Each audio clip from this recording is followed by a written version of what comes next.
Hi everyone, welcome back to Novel iDeea. I finished a few books so far in the month and I want to go over them with you. So that's what we're doing. Let's jump in. I go back and forth as to whether or not to wrap up everything at the end of the month. A lot of it is dictated by schedule, and I just happen to have a day where I have the opportunity to have a quiet room, be able to record a little bit. And so I wanted to talk about 4 of the books that I have finished so far this month, and then I'll come back after I've finished a few more maybe. Florida Scott Maxwell's The Measure of My Days. I picked this up quite a while ago at my used bookstore, maybe a year ago, and I've just been kind of hanging on to it, waiting for just the right time. And last month, my friend Shelley and I read a book by May Sarton, and it was very concentrated on growing older and just kind of the world around her as she was doing that, what that meant for her, and all of that kind of thing. And this kind of reminded me of that in a much more philosophical kind of way. So I'm going to read to you like the little blurb on the back that they gave me for like what the book is about. And it says, playwright and Jungian analyst Florida Scott Maxwell was in her 80s when she wrote these lines, which begin one of the most extraordinary documents of any stage of life. With a candid introspection that recalls the meditations of Marcus Aurelius, Maxwell assesses the special predicament of old age when one feels both cut off from the past and out of step with the present. When the body rebels at activity, but the mind becomes more passionate than ever. But this predicament also affords her a panoramic vision of the issues that haunt us throughout our lives, how to reconcile our impulses towards good and evil, how to attain individuality in a mass society, and how to emerge out of suffering, loss, and limitation with something approaching wisdom. This was a beautiful little book. I really like the prose thought process in this, and that she really connected it well with what it means to be a woman, to be growing older, to have wisdom to give and maybe no one to give it to.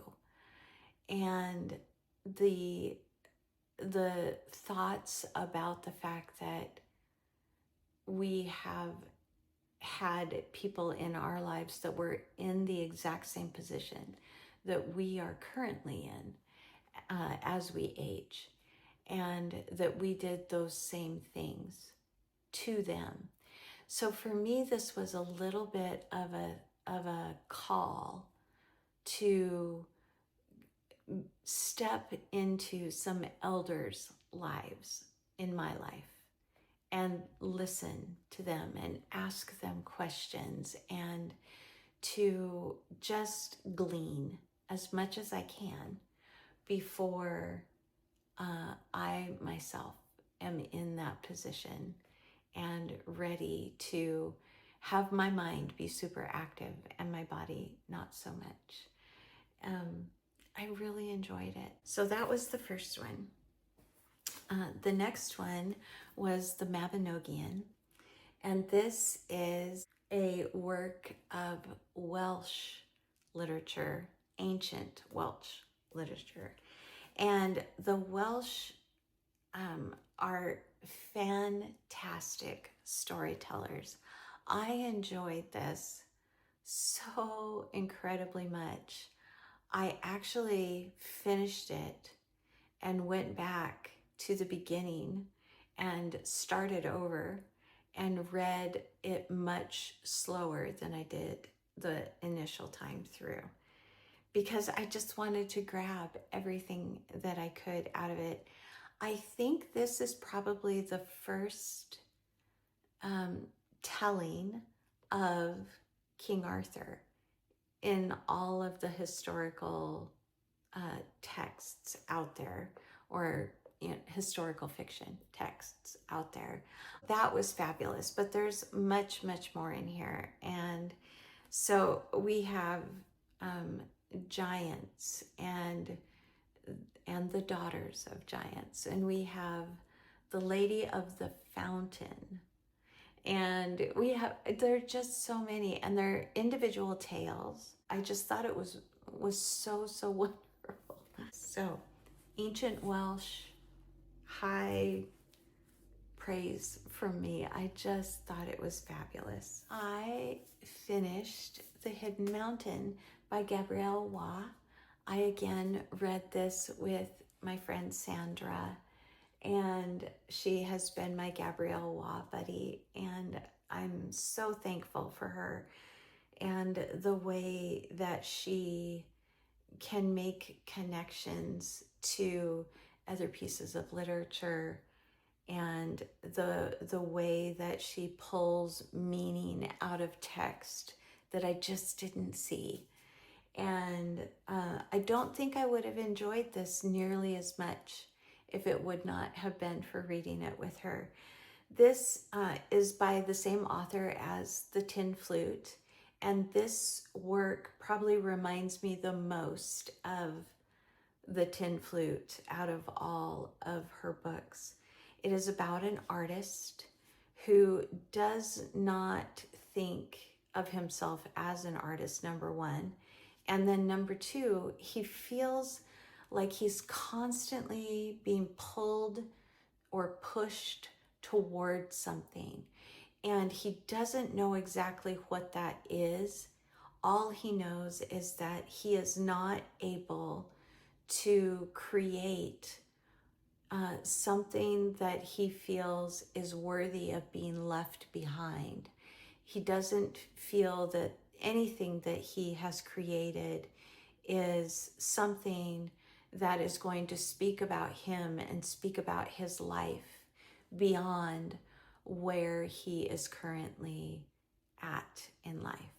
And all through his life, he is met by people who are willing to help him and pull him up and push him forward and give him advice, yes, and even direction. But more than anything, they're able to give him comfort and friendship that goes beyond just a surface.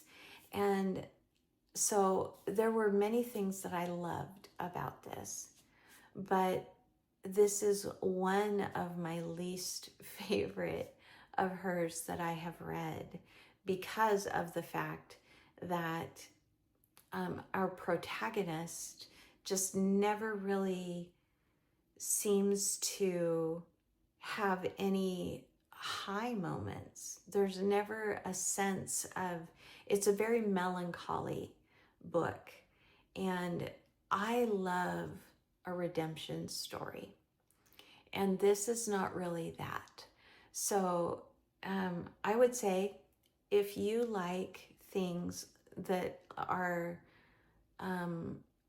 the sadness of Thomas Hardy. I'm not speaking very well. Sorry about the words. Words are hard. If you like the sadness of Thomas Hardy, the kind of melancholia that is a part of nearly all of his works, if you like that, and the beautiful nature writing, very similar to Hardy as well, I think you might like this. If you like works about artists and their inner turmoil and their struggles and their thought processes and the drive that they have to keep pushing forward. I think you might like this also. If you're somebody that likes things wrapped up in a neat little bow by the end, you are not going to like this. And if you are somebody like me that likes that redemption arc, you're probably not going to like it as much either. But still an absolutely beautiful book in the way that it is constructed, in the way that it is told, and some really fabulous characters. I finished Hester. This was our group read for Victober, and you'll see this here, but it's just for the note section of this book. I did not think I was going to like this when I started. It's a slow growth. I don't think that it is a very well paced book. I think it could have paced a little bit better, but I did end up enjoying it. The story progresses fairly slowly as we see Hester embracing this new life, this new lifestyle, these new people around her. And then also with our elder protagonist, the two of them do not get along for 99% of the book. I will be reading more Mrs. Oliphant, I can definitely say that. Because by the end of it, the character of Hester and the heart of our elder protagonist have completely changed. And the hearts of people that we are kind of directed by the author to almost think very little of, by the end of the book, we think the most highly of them, and we are in their corner. At least I was. And it doesn't end with a nice, neat little bow either, but it does end on this hopeful, upward. Hester, Mrs. Oliphant. What am I reading right now? I am still reading the Beatitudes. I am on chapter 5 and 6 for this week. And we've been talking about this every single week on Tiffany's channel. Well, the first week actually was on Chrissy's channel from Chrissy's Purple Library, and last week was on Tiffany's, and I think all the ones from now on will be on Tiffany's. So we are going through 2 chapters a week for this. This is also for Victober. I hope that more of you will jump on to the live discussions. Tell us what you are getting out of the reading, whether you are enjoying it or not. And if you have questions and all of that kind of thing, that's what the live shows are for. I am reading Love and Life, my coloring size book, coloring book size book. This is by Charlotte Mary Yonge. This is only my second Charlotte Mary Yonge book. And this is kind of a retelling. I'm not very far in yet, but this is kind of a retelling of Cupid and Psyche, I have been told. I don't see it quite yet, but like I said, I'm not very far in. And this is for Tiffany's Patreon. This was the Patreon choice for the month. So little by little, I am working my way through that one. I didn't bring it in. I am reading Bats in the Belfry. It's a play. It's by Anne Randazzo, I think is the way it's pronounced. And it's one that I am picking up a little at a time, and like reading a scene and then going and then putting it down and coming back to it later. And I have it in my purse right now because I was out running errands yesterday with my husband, and a lot of them were his errands, not mine. So I sat in the car and read while while he did his errands. I still have several others that I could be reading. In the middle of, well, not in the middle, almost done with The Woman in Black by Susan Hill. Also, there's a short story in her detective series, and I'm not going to remember his name, the detective's name, but the book is called Hero, and it is a short story. So that will go on my Beco board for Chantel. So those are kind of what I'm reading right now. And yeah, I will be back with another update very soon and let you know how some of these turn out, or if I finish them. So I'll be back. All right, everybody, see you soon.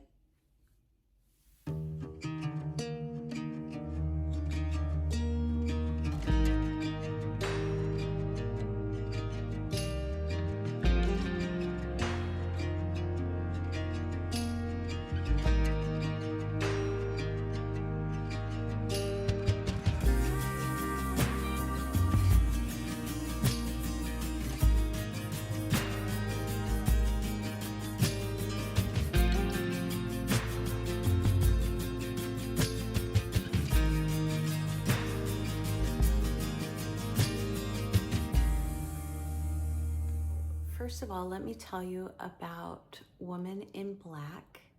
This is by Susan Hill, and I could not find my book. I didn't finish it that long ago. I was looking all over for it. I couldn't find it. So anyway, I'll put a picture up. I thought it was going to be similar to A Woman in White, and it is in a way, in the fact that someone thinks that they're seeing a ghost. Doesn't show up all the time, but several people have seen it over the years, and whoever sees it ends up either dead themselves or someone they love ends up dead. And I had read Susan Hill's nonfiction book, The Magic Apple Tree. And it was one of my best books of the year last year for nonfiction. I really enjoyed it. It is all kinds of things, but it is not spooky. And I really liked the writing style in it, so I definitely wanted to give some of her fiction a chance. And so this was my first fiction by her. And I did really enjoy it. I definitely don't think it's anything like the Wilkie Collins book, however.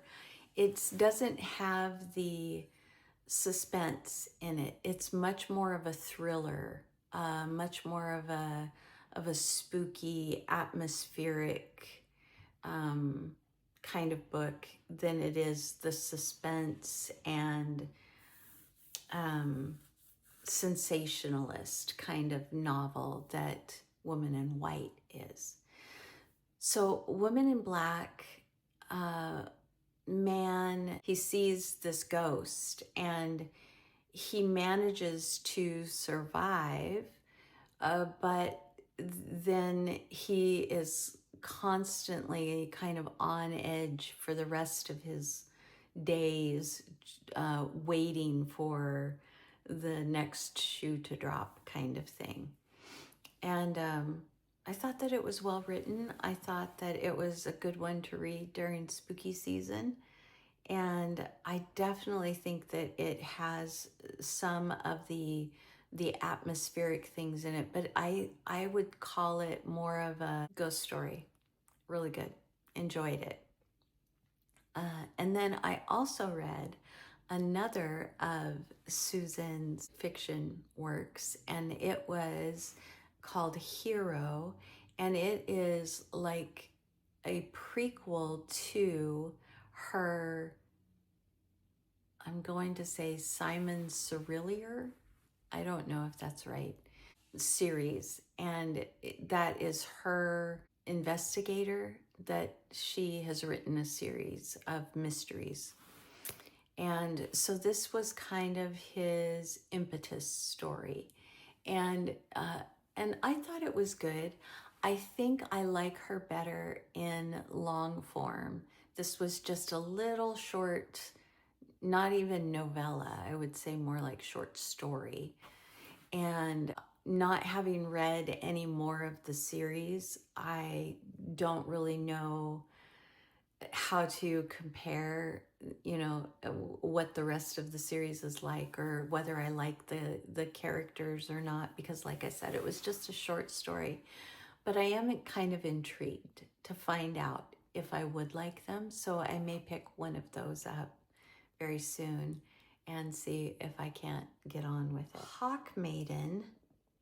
This is the story of a kingdom where there is certain kinds of magics that people have, and it's not real common for them to have a, what do they call it,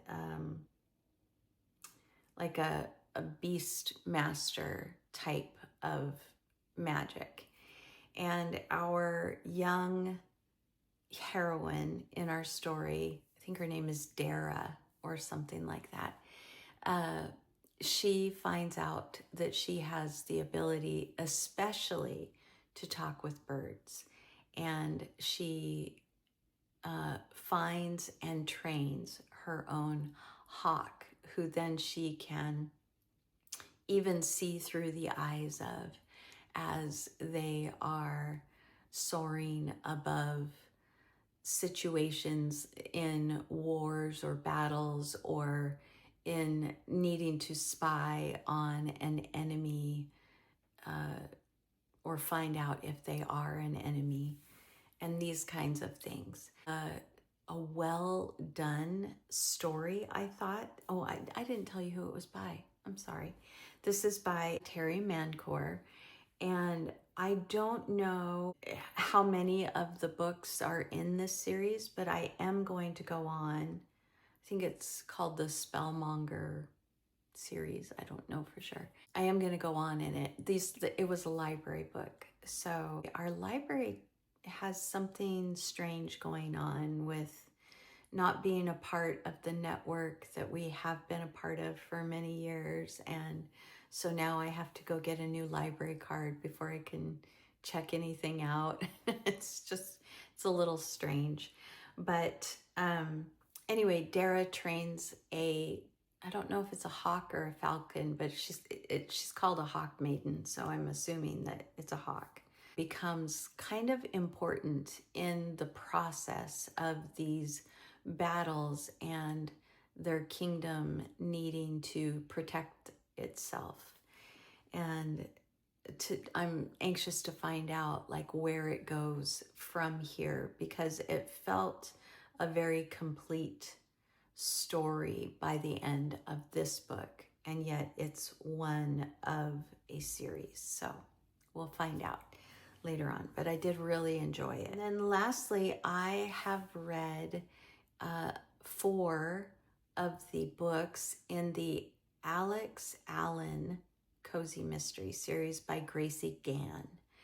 And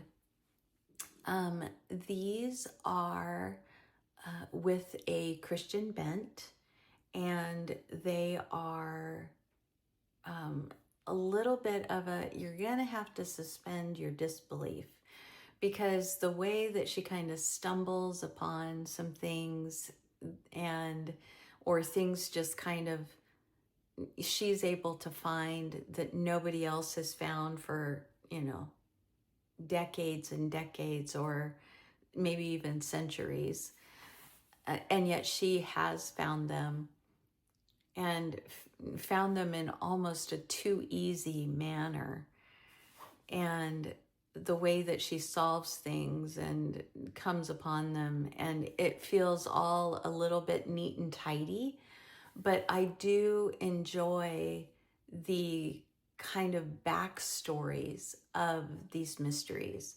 So they're all set within kind of a quilting setting, I guess. They're like how quilts throughout the centuries have been used for more than just decoration, more than just warmth, you know, and often have been used as maps or forms of communication, or to hide something in plain sight.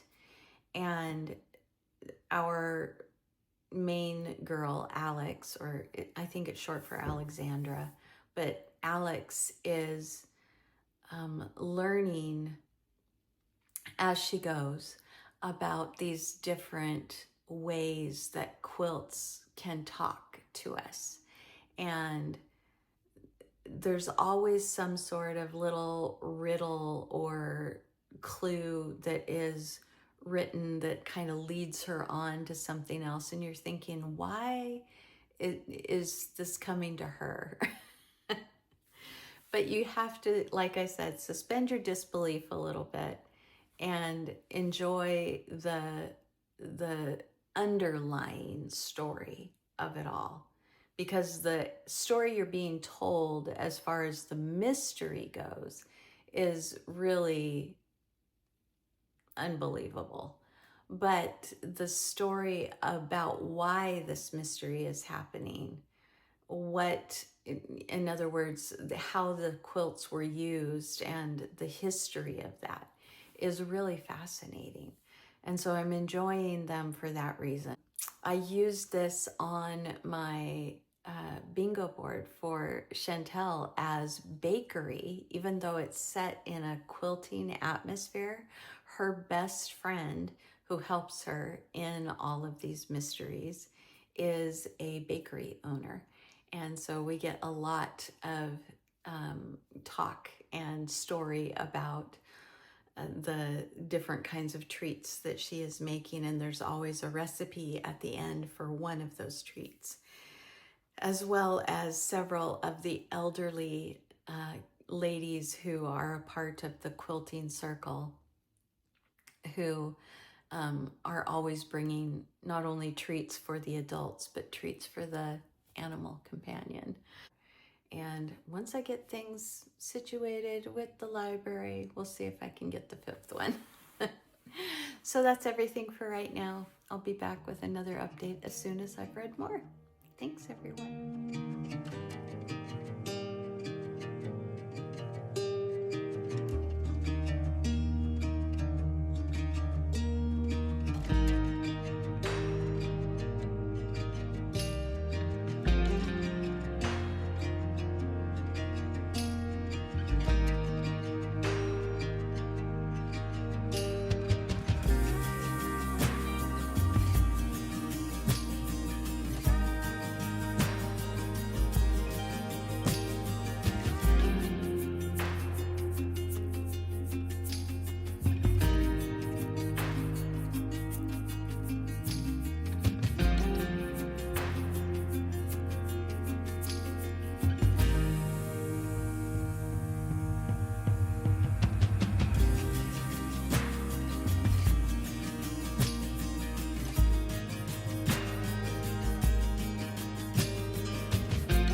This is Poppy Seed.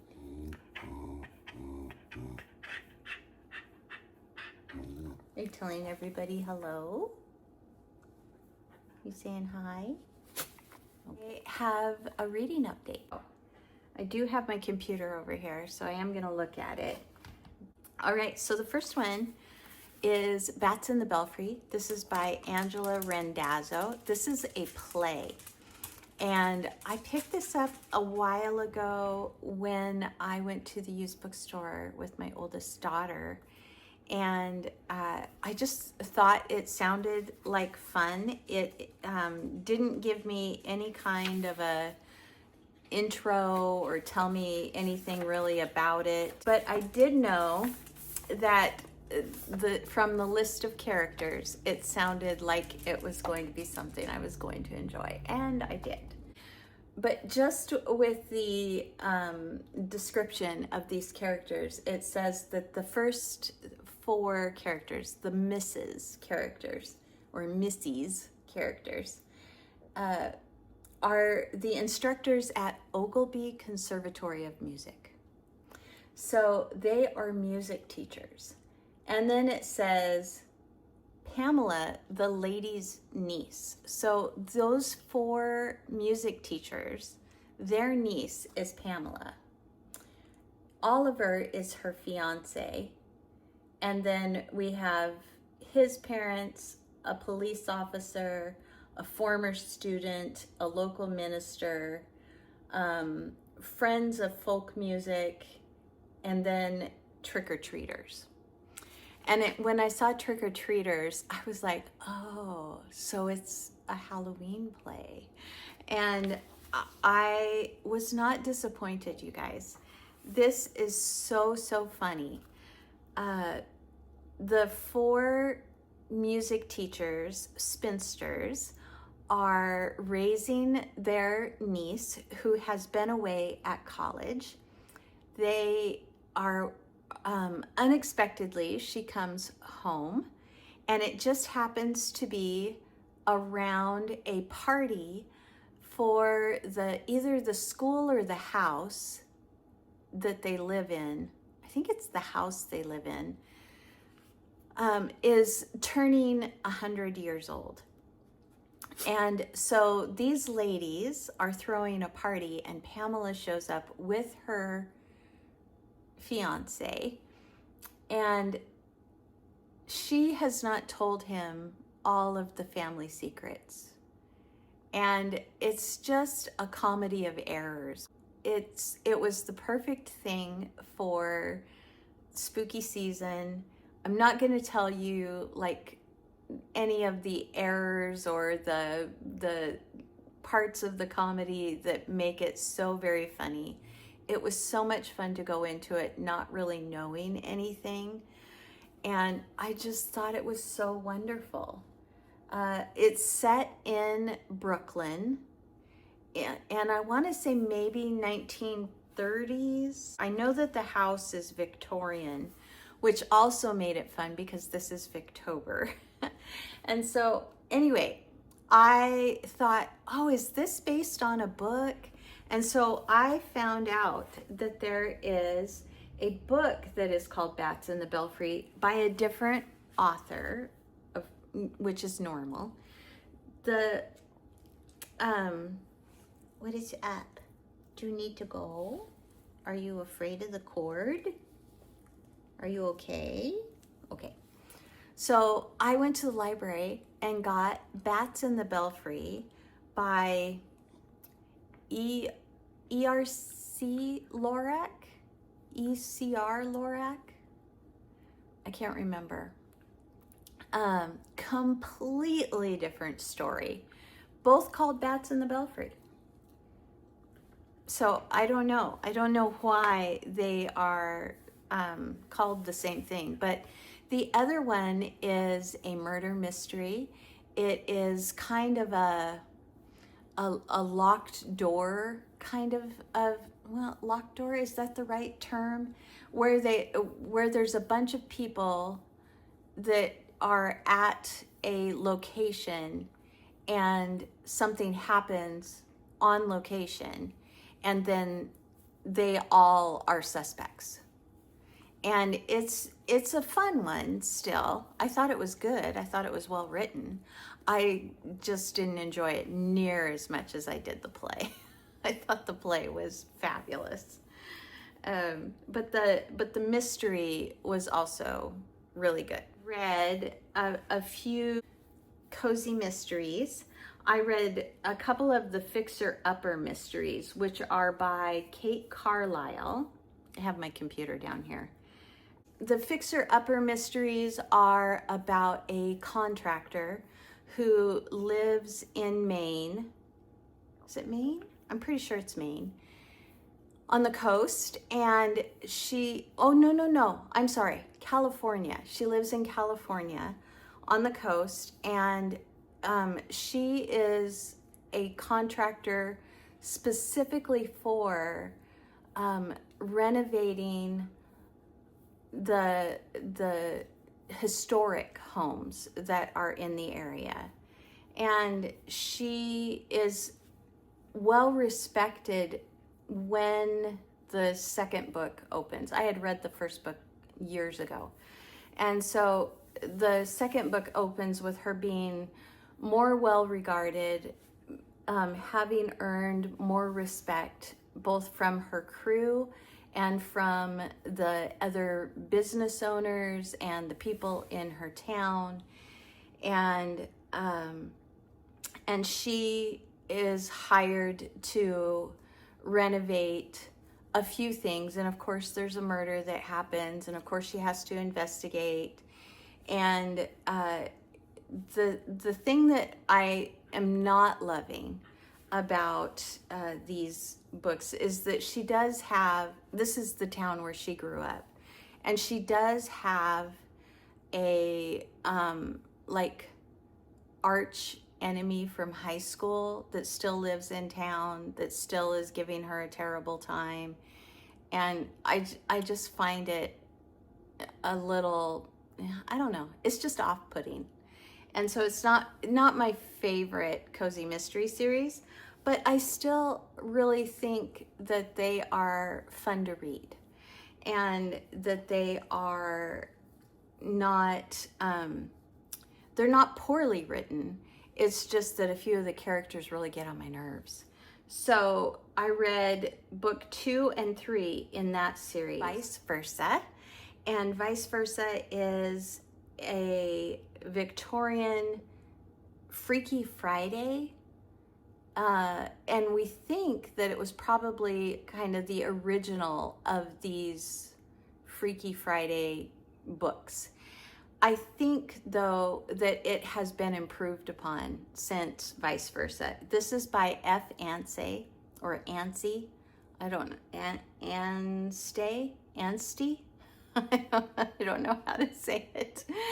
But anyway, it's about a father and son who, the son doesn't want to go back to school. He doesn't think that his father understands him. His father is just trying to do business, get his kids grown and out of the house. His wife has died, and he just doesn't have much compassion or empathy for his oldest son at all. And his son has found a talisman. It's just a rock, basically. His father very casually says, I would wish to be a boy again at school in a heartbeat. And all of a sudden he looks just like his son, and his son is making a wish to look just like him. And his father then has to go off to school. My main complaint, I was reading this with Tiffany and with Rainey, and it was supposed to be really, really funny. I think that it had its moments where it was funny, but I think it just would have been such a better book if we would have had more back and forth. We spent pretty much the entire book with the father only. Probably about halfway through the book, we get a letter from home from one of the children being written to the father who now looks like the son and is at school. So we got a letter, and then we got a visit. And then at the end, we find out that this entire book, which was rather long, I listened to it. I did listen to it on Spotify. I found the book on Spotify and decided to listen to it. It was pretty long, though. It was like 11 hours and something. It did not need to be. We spent practically that whole time with the father just trying to get out of the situation. It didn't feel like he was learning anything. It didn't feel like he was being taught a lesson in any kind of a way. It did not feel like he was developing any kind of empathy, or, you know, it just, and it didn't feel that way for the son either, because we weren't really getting to hear about what was going on at home. And so, of course, it all kind of culminated right at the end, and we get to see a little bit of maybe some character growth. It just wasn't as captivating or fun as we thought it was going to be. I think we all feel pretty much the same. I think we all gave it around what would be a 3-star rating. We thought it was fine. There was nothing really wrong with it, other than we were voting with our hearts. We just didn't think that it was all that fabulous. Miss Grief and Other Stories by Constance Fennimore Woolson. And I didn't know exactly what to expect from this, but I had been taking the stories just kind of one at a time, and it didn't take me an overly long amount of time to read it. But my favorite story was actually the very first one, and it was St. Clair's Flats, almost like a Greek myth retelling of the Minotaur and Theseus. And I enjoyed it. I thought it was well done. There are several in here, though. The titular story here, Miss Grief, I thought was fine. I didn't think that her writing was anything special, but I didn't think that it was terrible either. I like kind of the way that she tells the story. It was easy to fall into, especially that first one. And I didn't think that it was something that I'm gonna seek out more books by her or more stories by her. But if I come across them, I will definitely read them. Take a sip. Have maple tea. I didn't know it was a thing, but I like it. It's not sweet. I thought maybe it was going to be sweet, but it's not. And it is, it's got chicory and maple and cardamom, I think. Cardamom, maple, chicory. I think those are the three.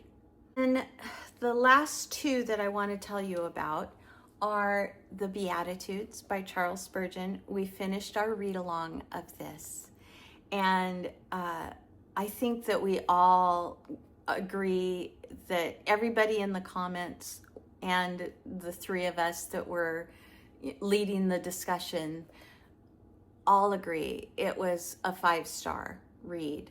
We all just thought it was so enlightening, so impactful.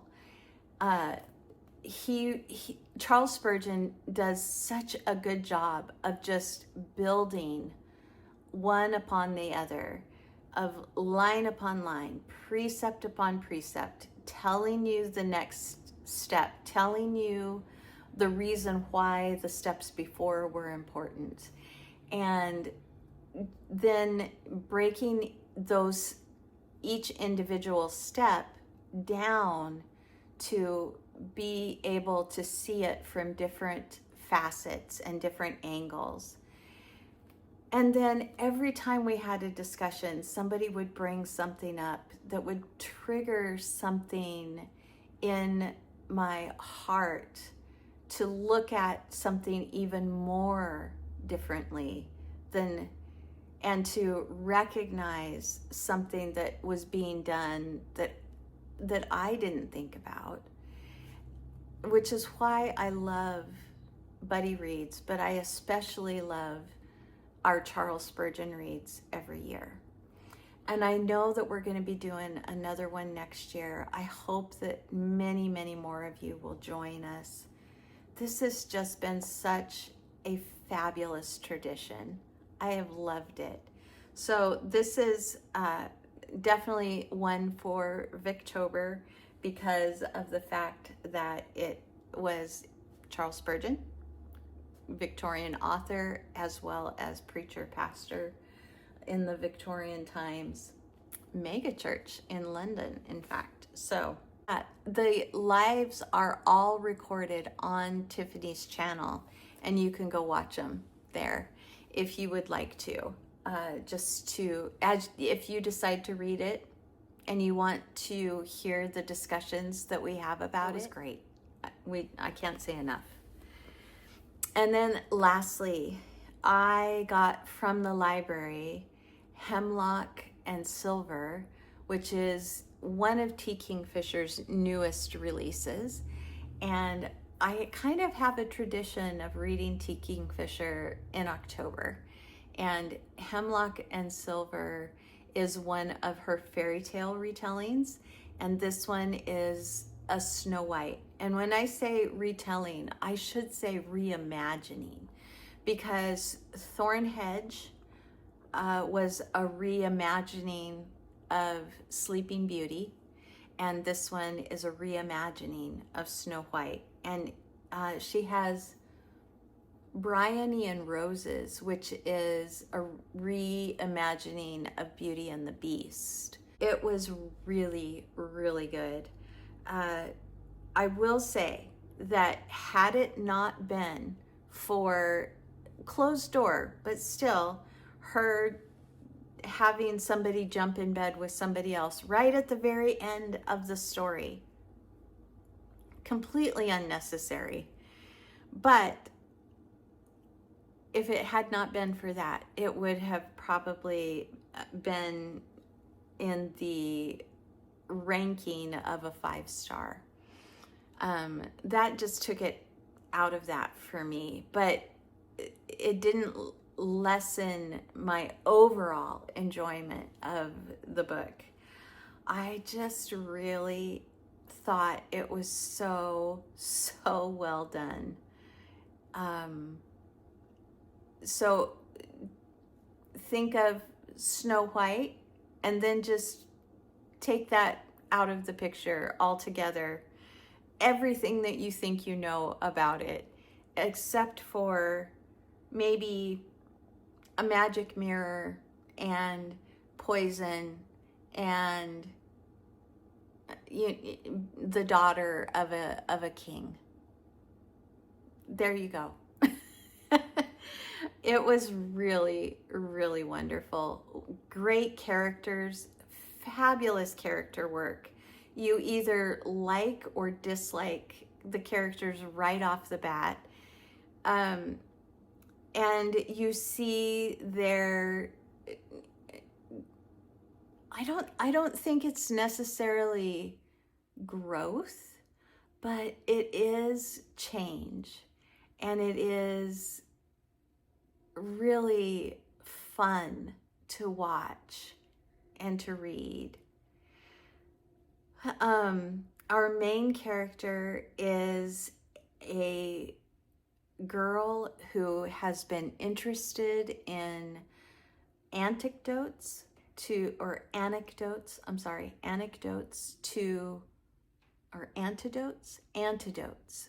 to poison, and she is called upon because the king thinks that his daughter, his only daughter left alive, is, the sun just went behind the clouds. His daughter, he thinks his daughter is being poisoned, but they can't figure out how, they don't know what. And so he asks our main character to come and see if she can solve the mystery of what is happening. And of course she does. And so I'm not going to say anything more than that because it is a ride. It is so much fun and so intriguing. I just think T. Kingfisher has such an interesting take on things. I might have one more update before the end of the month because I am in the middle of a few things. So I'm currently reading The Shadow King, which is book 3 in the Raveling by Alec Hutson. And I am reading Love and Life by Charlotte Mary Yonge, having a really hard time getting through it just because of the size of the font in the book that I have. And I just can't find a way around that easily. Hopefully I'll have maybe a couple more, or at least one more, for you by the end of the month that I can update you about. Okay, thanks. I will see you at least for an outro. Okay.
Good morning. I have a little update and then we're closing out this very long video.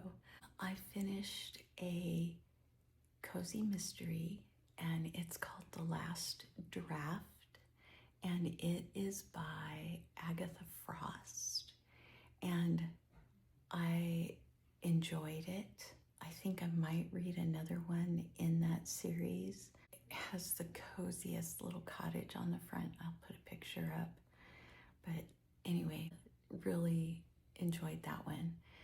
I also finished The Shadow King, which is the last book in Alec Hutson's The Raveling series. And this series was much different than it started out. The first book I really, really liked, and the main reason why I liked it was because of our main character. The second book, he didn't stay the same character that we were led to believe he was in the first one. There's a good reason for that, but still, it was just really hard to read. And so seeing him kind of come back around in the final book, I still had questions at the end of the series that were not wrapped up, and I don't know, I have to look into it, but I don't know if there is like a sub-series or a continuation series maybe that Hutson wrote, but there were so many unanswered questions at the end of the book. and it was really, really dark. I did like it, and I did like the writing. And so I will check in to see if there is another book either in that series or in a companion series maybe that kind of answer some of those or tie up some of those loose ends. Very much a good versus evil, a what is good, what is evil.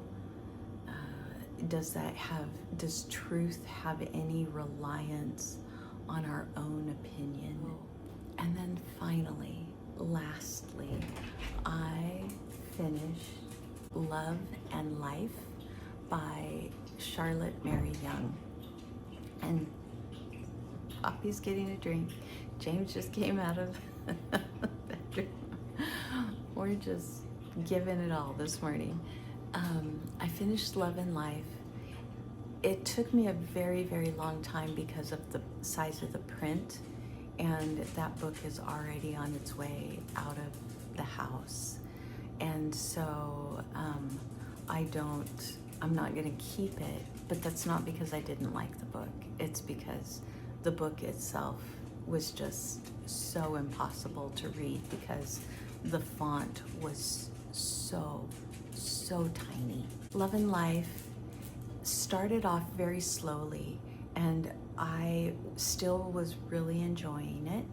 However, about halfway through, maybe a little over halfway through, it changed speeds and tone, and it ended up being almost a sensationalist type novel. It is the retelling of Cupid and Psyche, and I just thought it was such a romp. It was really fun. I didn't see the ending coming. There's a nice little twist at the end. I enjoyed the quotes at the beginning of each chapter. You can tell that Charlotte Mary Yonge was really, really well read. And I was talking with Tiffany's Patreon, and they were saying that they had so many words that they learned, and it's true. She uses language that feels almost dead, like it's not around any longer. And so there were so many words that you don't know, that you either have to look up or you have to get context clues about. So anyway, I just really enjoyed it. I thought that it was lovely. Definitely not a 5-star read. Might have been if I could have found a book that was a much more easy font to read, both in size and in typeface, but still wonderful.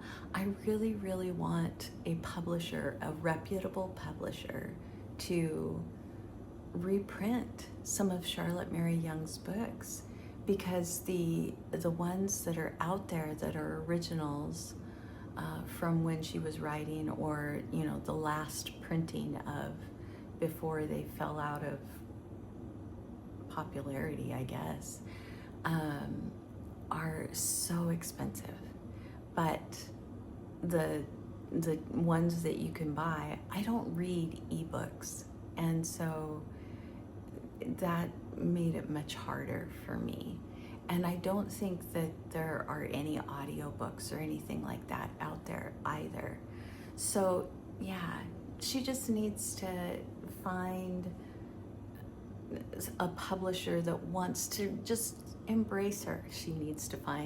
A publisher needs to find her and embrace her and reprint her stuff. So anyway, that's it. And Victober, I'm pretty sure I got most of the prompts, if not all of them, within the Victober reading that I did. And I got Chantel's history prompt for this month for Read Your Bookshelf, and I finished the autumn bingo board this month. So it was a good reading month, although I did feel like I was struggling just simply because of Love and Life and wanting so much to read it, but just not being able to motivate myself to put my eyes, my very old person eyes, through the process. So anyway, that is everything from me. I hope you all had a wonderful Victober. I've been watching some of your wrap-ups, and it sounds like everybody had a pretty enjoyable month, and that just makes me so happy that you guys all enjoyed that as well. Really looking forward to diving into all of my November reads now that my Victober and Patreon and buddy reads are all out of the way from October. Just really looking forward to diving in both feet first into November. So I will see you in another video very soon, and thank you for joining me. Thanks for sticking in there till the end if you did. And we will be back with another video very soon. Thanks everyone. Bye.